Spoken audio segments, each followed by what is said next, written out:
Hello, I'm Dr. Gloria Horsley with the Open to Hope Foundation, and I'm here today to interview Julie White, and she's with the Willow Center in Williston, Idaho. And Julie has run some teen groups, and I wanted to talk to her a little bit about teens. Julie, what do you see as a major thing with teens after a loss? They need to have the support of each other. They like to lean on each other for the support and to know that they're not the only ones in that situation. Sometimes schools, they feel like they're an outcast of school. They feel like they're loners that people don't really understand. So at the Willow Center, we provide an environment for them to identify with each other and provide the support for each other that they need to get through this hard time with the loss of their loved one. You know, I think it's so important for teens to be together. Sometimes it's hard to get them to come, though, isn't it? Yes, and you have to be flexible because you might have a program planned for 5 or 6 kids and you might only get 1 or 2, so then you have to be flexible to do something different that would be appropriate for the teens that you have.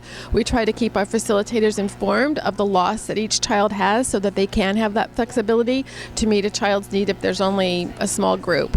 You know, I found when my son was killed and my daughter was a teen and she was 14, and one of the problems was she wanted people, she was so torn because she wanted them to talk about her brother, but then she didn't want them to talk about her brother. You know, it just depended on if she had a test or something, she didn't want people to bug her, and, you know, it just seems like they're conflicted about it.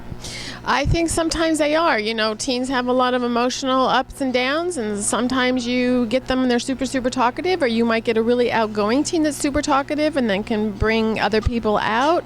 Or that's why you have to have a flexibility of the activities, and it's often important to have something that involves movement. You know, if they just have to sit there, we don't always ask them to write a lot, but we sometimes have movement with things like balancing feathers on their fingers or just walking, and just actually movement just helps bring out some of those feelings and some of that ability to talk and kind of loosen up.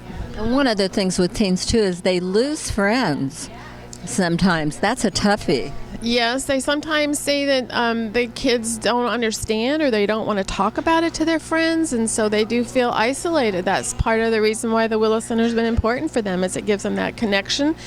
And we live in a small rural area, so the schools aren't very big, and so it's really important to have friends and meet new people that they can talk to.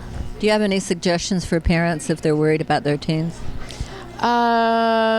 Yes, I think it's important to be informed and to have help. I mean, group counseling is good, individual counseling is good. Find somebody, an organization like this one that can help their teen. Camps are good. We have Camp Aaron that we do in the summertime.